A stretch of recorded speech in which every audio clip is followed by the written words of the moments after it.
là nous sommes dans la cour du moulin. Le moulin date du XVIIe, pardon, excusez-moi, du XVIe siècle. Et donc c'est un moulin qui est avec un bief central qui passe sous la maison. Il a été un certain temps avec une roue, aujourd'hui il est avec une turbine du type Francis.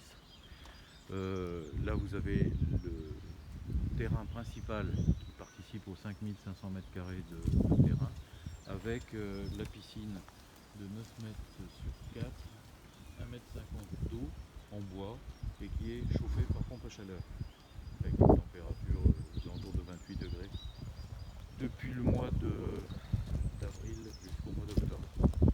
Donc là on rentre un petit peu plus dans la cour. Vous avez sur votre droite donc une grange dans laquelle on peut ranger 3 voitures, plus un grenier de 110 m² au-dessus et un atelier qu'on peut dédier à de la mécanique ou à ce que l'on souhaite au fond. Vous m'avez dit qu'elle avait une particularité. Oui, c'est une grange qui a été construite par les ouvriers espagnols réfugiés de la guerre d'Espagne de 1900, avant la guerre de 39. Et donc si vous regardez l'inclinaison du toit et que vous prolongez un des pans du toit, vous vous retrouvez avec une ferme basque. Il se trouve que les ouvriers qui l'ont construit étaient des basques espagnols. Voilà. Okay. Donc on va s'avancer encore un petit peu plus. Là vous avez le bief. Le bief, c'est le canal qui amène l'eau de la rivière aux machines et au moulin lui-même. Donc ce bief fait 800 mètres de long et il prend l'eau sur une écluse donc, qui est à 800 mètres et qui appartient également à la propriété. Une grande écluse sur l'angle. Donc là vous avez la façade avec une toiture qui est encore en assez bon état parce qu'elle est assez récente. Et donc on va se diriger vers l'intérieur de la maison. On a été là-bas à droite? Oui, par l'intérieur de la maison. C'est l'huilerie là-bas. Ah oui, exact. D'accord. Elle est tellement grande que voilà. Allez-y, je vous en prie. Ok. Donc là on arrive dans l'entrée du moulin avec sur la droite le système d'entraînement des meules à grains qui sont au premier étage. Ensuite vous avez un peu plus loin un régulateur à boule de watts, voilà. La pelle de fonctionnement qui permet d'ouvrir les portes d'eau et donc de faire tourner la turbine. La turbine est à rénover, hein, je le précise bien. Ouais. Voilà. Là ici vous avez un régulateur à boule de watts qui en fait prévenait si la vitesse réglée du moulin était dépassée, ça permettait de sonner et d'appeler le meunier. Très bien. La chanson, meunier tu dors. Ce qui est bien, c'est que vous avez gardé en fait toute la machinerie. Hein. Oui, enfin on a gardé un maximum parce que sinon c'était pas habitable. C'était vraiment en 92 quand on y est rentré, c'était encore à peu près, c'était un moulin en fonctionnement possible. D'accord. Donc avec beaucoup de machines, etc. Je ne vous ai pas montré l'électricité, donc le tableau électrique est un tableau tout à fait récent, avec toutes les sécurités complètement aux normes. Très bien. Voilà. Donc, ensuite ici vous avez la cuisine, donc il peut faire 32 mètres carrés je crois, 32 ou 34 mètres carrés. Commencer comme ça. Tous les meubles sont en hauteur, parce que comme dans tout moulin très proche de la rivière, il y a des possibilités, le cas échéant, d'inondation. Et ça c'est propre au moulin et ce serait très malhonnête de ne pas le signaler. Voilà. Donc on laisse l'électroménager, il y a une plaque 4 feux gaz plus 2 feux, pas induction mais halogène, le four, le lave-vaisselle et le micro-ondes. D'accord. Ici de cette fenêtre, là on voit la sortie du bief d'une part, et puis ensuite au fond la rivière, au fond du terrain. Dans ce terrain là il y a plusieurs arbres fruitiers, il y a un pêcher de vigne, il y a un très gros cerisier Ligaro, il y a 2 pruniers, un poirier, plus des kiwis et des figuiers. Voilà. Super. Ensuite, on va se diriger vers le reste de... c'est un espèce de puzzle avec différents niveaux, puisque le moulin d'origine, c'était uniquement l'entrée. D'accord. 6 mètres sur 6 mètres, sur le modèle des moulins limousins. Et ensuite, il s'est agrandi de divers bâtiments. Donc ici, vous avez... Attends, je vais allumer la lumière. Des toilettes. Ah oui, on va commencer par les toilettes. Voilà. C'est les toilettes. Non, mais c'est pratique parce que ça permet Tout d'avoir à fait. au rez-de-chaussée Oui, oui, des toilettes. tout à fait. Nous, ce qu'on appelle la chambre d'amis, qui est une chambre avec un coin douche et un coin lavabo. Donc, c'est très agréable quand il fait chaud parce que c'est très très frais.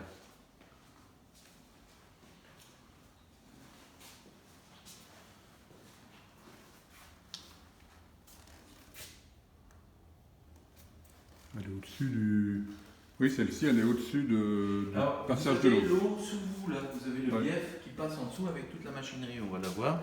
Et donc, ça, c'est la sortie du bief qui va rejoindre la rivière D'accord, au fond. d'accord, ok. Super. Avec toujours une jolie vue. Vue sur le jardin. Ok. Voilà. Ensuite, on va remonter encore une marche. Il y a un peu des marches un peu partout. Et là, on arrive dans la salle des machines, enfin, la salle d'entraînement du moulin. Donc, c'est le système de réglage des pales de la turbine Francis. D'accord. Ça, c'est la tête de la turbine sur laquelle on peut greffer une machine de production d'électricité, une génératrice. J'ai perdu mes mots. Une génératrice, étant donné que la turbine fait 47 chevaux. Donc il y a beaucoup plus, en fonctionnement, il y a beaucoup plus de possibilités d'électricité que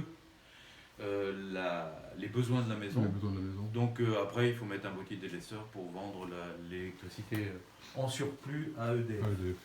Chaudière, Oui, on m'avait dit qu'elle avait 9 ans, je crois. 9 ans, voilà, tout à fait, qui est en parfait état de fonctionnement, et qui chauffe l'eau sanitaire, sachant que le ballon d'eau chaude est mixte, il fait soit électrique, au cas où on tombe en panne de Tout à gasoil, soit chauffage avec la chaudière, ce qui permet d'avoir de l'eau quasiment instantanée chaude en été, quand on multiplie les douches ou des choses comme ça, D'accord. et à un coût tout à fait avantageux.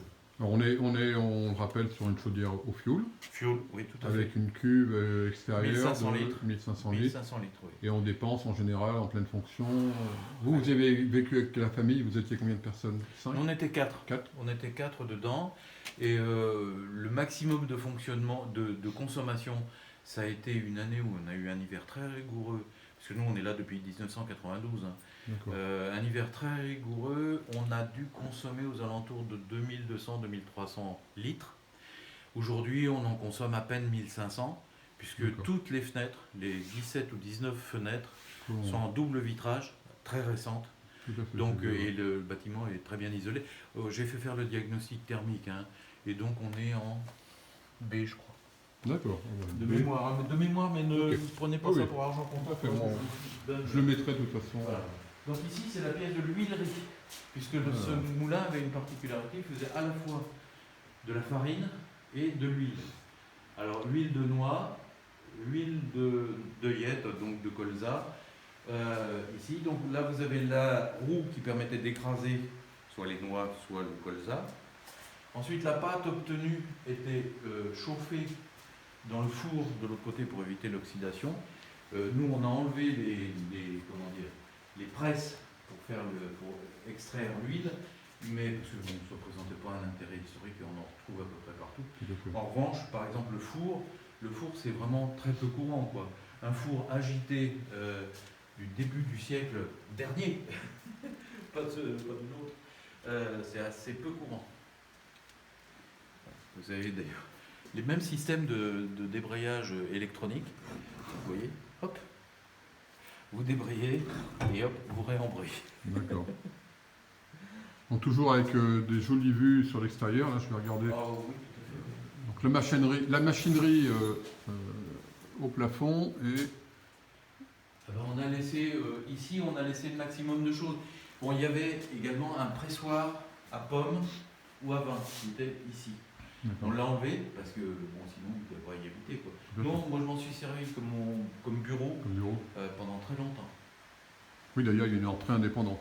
Ah oui, il y a une entrée indépendante qui permet d'être complètement... Après, on peut réorganiser, mais bon, cette pièce est un peu la mémoire aussi du moulin. Et donc là, on va arriver au-dessus de la machinerie. Au-dessus du biais. Allez-y, vous pouvez pouvoir commencer. Allez-y, mettez-vous à côté de moi parce qu'on ne va pas vous entendre. Donc, vous avez au fond le système de levée des pelles de fonctionnement de la turbine que vous voyez en dessous. Et ici, vous avez le système de pelle qui permet de faire une pelle de décharge et faire tirer le biais pour éliminer le cas échéant de la terre, etc. Et donc, la turbine, ici, s'enfonce dans le sol de plus de 3 mètres. Et il y a un canal de décharge qui permet de faire sortir l'eau que vous avez vu tout à l'heure. Et là, ici, devant, il y a 2,52 m. C'est une belle cascade, non? Ah oui, bah, c'est le principe de la chute d'eau et de l'énergie motrice des moulins. Donc là, on est sur une fenêtre double vitrage aussi en bois. Tout est en double vitrage. Celle-ci a été posée il y a plus longtemps. Il n'y a pas une seule vitre, même on verra là-haut, il n'y a pas une seule vitre qui soit en simple vitrage. Là-haut, c'est des fenêtres en PVC ou en... C'est du PVC. C'est du PVC avec pas des petits bois, mais des... on dirait presque de la marqueterie. C'est du plomb. D'accord. À l'intérieur des... D'accord. On retourne? On retourne, allons-y, je passe devant. Allez-y. Je referme la porte? Non, parce que on revient cet après-midi pour aller voir les abeilles. Donc, d'accord. Oui, je vous ai pas montré, mais on a des abeilles ici. Et on a une production avec une ruche de 40 à 50 kg par an depuis 4 ans. Et ce qui, présente un intérêt mineur, mais qui par contre est un très bon indicateur de la qualité de l'environnement. Tout à fait. Alors, on repart. Oui, en tout, ça fait 400 mètres carrés quand Oui, même. Donc on repart.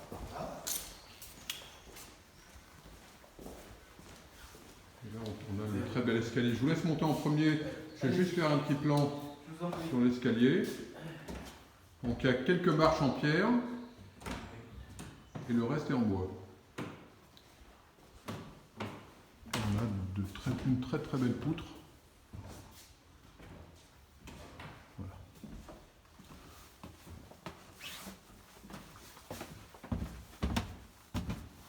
Alors là, on a une pièce quand même. C'est difficile à la présenter en vidéo parce qu'il faudrait un grand angle. Elle fait à peu près 45 mètres carrés. Elle est structurée autour de le système de montée du grain avant mouture, le système de mélangeur de farine en pain d'Oregon, enfin en loupe de pain d'Oregon. Ensuite, vous avez... Donc là, vous pouvez expliquer brièvement. Brièvement. Tout à fait. On croit que c'est deux poteaux, mais en fait, c'est des poteaux vides. Avec une bande de transport et des godets pour pouvoir monter le grain en altitude, on va dire, afin qu'il soit ensuite moulu dans la pierre à demeule. D'accord. C'est quand même un bâtiment historique. C'est un bâtiment qui a été... Son ancêtre. L'ancêtre de ce bâtiment-là a été détruit bien avant la Révolution en 1620. Et ensuite a été reconstruit à cet emplacement-là, avec la construction du bief de 800 mètres de long, qui permettait d'avoir une production plus dans la durée, puisque ça fait une réserve d'eau qu'on peut reconstituer pendant la nuit. Donc là, c'est... Aujourd'hui... Nous, on l'a transformé en placard, en fait, avec des étagères tournantes. Vous avez fait un tournant, c'est bien. Oui. Du anti-levague. C'est-à-dire que pour aller chercher dans le fond, là-bas, c'était pas facile. Oui, donc, à l'origine, ce système possédait une vis d'Archimède conique qui permettait de mélanger les farines, de faire différentes qualités de farine. Et ensuite, au premier étage, il y avait ce qu'on appelle un gueulard pour pouvoir mettre les sacs et les remplir de farine, de recoupe, etc. D'accord. Voilà. Sachant qu'il était alimenté par un sasseur, qui n'est ni plus ni moins qu'un tamis, qui était au deuxième étage. Alors j'ai vu que vous aviez des radiateurs doublés à chaque fois. Il y a 23 radiateurs ici. D'accord. En fonte, voilà. On en verra des assez jolis dans les chambres. D'accord. La cheminée, ça c'est nous qui l'avons créée. Elle est tubée en inox. On y passe des bois d'1 mètre de long avec 2 récupérateurs de chaleur. Parce que la pièce, enfin, si vous pouvez Oui, c'est ce que la je pièce en vais essayer de elle-même faire. fait 7,50 m de hauteur maximum. Donc c'est cette pièce-là, avant qu'on fasse l'isolation des fenêtres, était une pièce qui était quand même énergivore de façon importante. Maintenant, c'est plus le cas du tout. Mais donc ça nous permettait de nous chauffer, de faire un apport de chaleur assez important. Voilà. Quelques poutres. Très très belle mezzanine. Ouais. Très jolie mezzanine. Avec, encore une fois, la machinerie. On a essayé d'en laisser le maximum, quoi. Je ne sais pas si vous voyez, il y a des petites coupelles en bronze là. Sur un DE, c'est peut-être pas très visible. En fait, ces coupelles en bronze, au-dessus, il y avait un graisseur. Et les coupelles en bronze recevaient l'excédent de graisse à l'intérieur. Et ensuite, ils le remettaient au-dessus. D'accord. Voilà. Là, vous avez une pierre de meule, une dormante et une tournante pour le grain. Donc, le système d'amener de grain se passait au-dessus et venait au centre, comme tous les meules classiques. Et ensuite, la meule moule le grain à différentes finesses. Voilà. On va peut-être faire. Vous voulez voir les chambres? Ah oui, on va voir les chambres. Exact. Moi, je trouve ça incroyable, votre système de récupération de chaleur, là, ça me... Ah oui, ça fonctionne. Ça n'a qu'un seul défaut, c'est que la cheminée tire énormément, puisque quand je l'ai conçu, j'avais des souvenirs de mon enfance où dans les vieilles maisons, les cheminées tiraient très peu, il y avait de la fumée, c'était sombre, enfin tout ça. Donc j'ai fait des amenées d'air directement du bief, en dessous. Donc ce qui fait qu'il y a une capacité à brûler le bois assez impressionnante. Elle a évidemment une grande trappe pour la fermer quand on ne veut pas la faire fonctionner, et donc pas avoir de déperdition d'énergie. Et donc vous posez les bois là-dessus, vous allumez votre feu, donc je vous dis ça fait plus d'1 mètre, hein. Et ensuite vous avez des ventilateurs qu'on place, là je les ai ressortis parce qu'on a tout nettoyé, mais autrement on les place ici, sur le côté, donc ils sont très discrets, et l'air chaud, très chaud, sort par ici. D'accord, très bien. Voilà. Donc en plein hiver sur le canapé, c'est assez simple. Je vous remercie beaucoup de faire des commentaires, parce que qui mieux que vous pouvez expliquer. J'ai passé presque 30 ans de ma vie, donc à tout reconstruire. Donc là, une petite chambre. Encore une fois, avec un très très beau radiateur. Je trouve magnifique ce radiateur. Moi j'en ai un plus beau à vous montrer encore. Ah bah alors. Pas plus original, disons. Ok. Donc une deuxième chambre. Donc là on a dit qu'elle faisait à peu près 15 mètres carrés. 15 ou 16 mètres carrés. Je vous ai fourni des plans avec les dimensions. Et plancher en bois, en chêne, oui. Non, pas chêne. Ah non, c'est pas du bois. Non, c'est pas du bois. Oh mon Dieu. C'est extraordinairement bluffant. Ah, c'est bluffant. Et c'est des nouveaux revêtements qui ont un revêtement supérieur de dureté très importante et surtout qui, sur 200 mètres carrés, n'a pas un seul motif identique. Enfin, qu'on peut revoir. Tout à fait. Vous voyez, par exemple, là, il y a des nœuds, un peu de brûlure, vous n'en retrouverez nulle part. Non, on avait trouvé ça, c'était assez sympa. Donc ici, une salle d'eau. Je vous parlais je vous parlais des petits radiateurs. Tout à fait. Oui, je me rappelle. Voilà, avec des une douche italienne et des toilettes. Alors ça veut dire qu'il était là, celui-là? Non, il était quelque part. Il est superbe. Hein, il est superbe. Bon, c'est une salle de haut, on va pas... Oui, il n'y a pas grand-chose. Il y a une douche italienne qui fait 1,35 m sur 80. Ok. Ensuite, Ouais, bon, vraiment une très très belle pièce. Hein. Une très très jolie pièce. Moi, celle-là, elle est un peu petite, mais bon. Non, je Oui. plaisante, elle fait 92 mètres carrés. Ça. Donc, avec un billard, alors c'est un billard mixte, chevillotte de compétition, chauffant. Donc il fait 2,75 m ou 3,15 m, je ne me rappelle plus, chauffant, et mixte américain et français. D'accord. Qu'on laisse ici. Hein. Que vous laissez ici. Oui, tout à fait. Je l'ai monté, il est très bien. Oui. Il y a 4 ardoises, donc ils sont énormes. Un piano qu'on laisse ici également. D'accord. De 1902, je crois. Celui-ci. Vous savez quelle marque? Oui. Mais de mémoire, non. Non. Ça doit être noté quelque part. Henri Hertz. Henri Hertz. Voilà. Bon, qui a besoin d'une cosmétique. Nous, on n'est absolument pas musiciens, donc de cosmétique et puis d'accordage, mais autrement, c'est. Et là, il y a une très très belle baie vitrée, en PVC, double vitrage. Double vitrage, partout. Qui permet en fait de jouer de piano devant le paysage. Voilà, devant les chevreuils qui ont l'habitude de Voilà, regarder. ça va être quand même très sympathique. Ouais. Alors là, j'ai vu que comme vous aviez qu'un radiateur, il était tout seul, vous avez... On lui a mis 4 copains, donc 2 voilà. là-bas et 2 ici. Voilà. Mon épouse étant un peu frileuse, ce que j'appelle un 12 Oui, féminisme. mais c'est compréhensible aussi, la pièce est grande, l'ensemble est volumineux. Quoi. Donc ici, en fait, il y avait comment dire, pas un lampadaire, des luminaires de billard, vous savez. Oui. Bon, comme j'en ai un dans la maison, je les ai installés. Mais ici, toute l'électricité est passée, il suffit de raccrocher le luminaire au-dessus du billard. Mais vous verrez sur les photos, il est présent. Très bien. Voilà, et puis une dernière. Ah, oui. C'est pas fini. Une dernière pièce.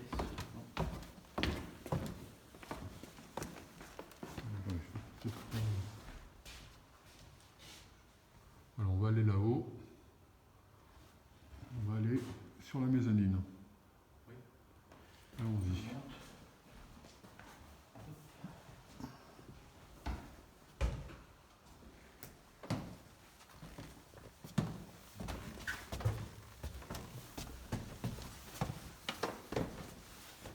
Alors ici, on n'ouvrira pas les fenêtres parce que nous avons des locataires écureuils qui ont fait leur nid. Donc, pour les embêter. Voilà, donc avec un grand dressing ici. Ils ont une belle vue, hein, les écureuils. Les écureuils, ouais. Non, mais ils ne sont pas pleins. Hein. Ils sont pas pleins, non? Il n'y a pas de souci.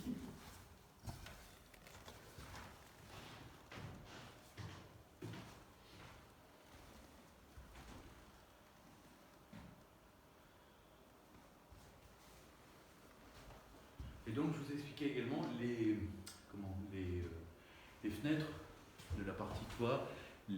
C'est pas des Velux, mais les fenêtres de toit sont toutes en double vitrage. Aussi. Celle-ci aussi, et même celle-ci, l'œil de bœuf, est en double vitrage.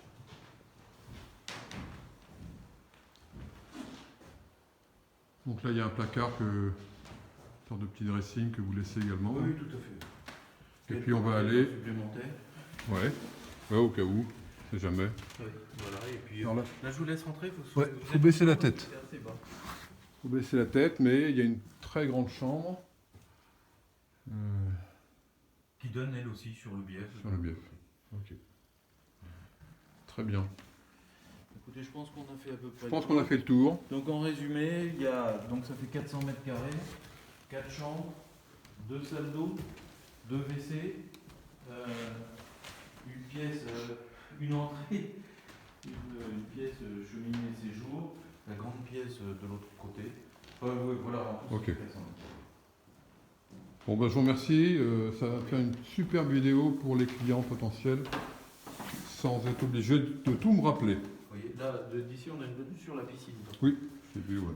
Et sur le deuxième locataire, Qui est écureuil également. écureuil également. Voilà. D'accord. Non, il y a énorme. On a énormément d'oiseaux. Dans la qualité de l'environnement, ici, c'est vraiment exceptionnel, quoi. On a les 3 sortes de mésanges, par exemple, présentes en France. La nonnette, la charbonnière et puis la mésange bleue. On a des citelles torche-peau. C'est vraiment, il y a énormément d'oiseaux. Les chevreuils, ça c'est plus les faisans qui viennent.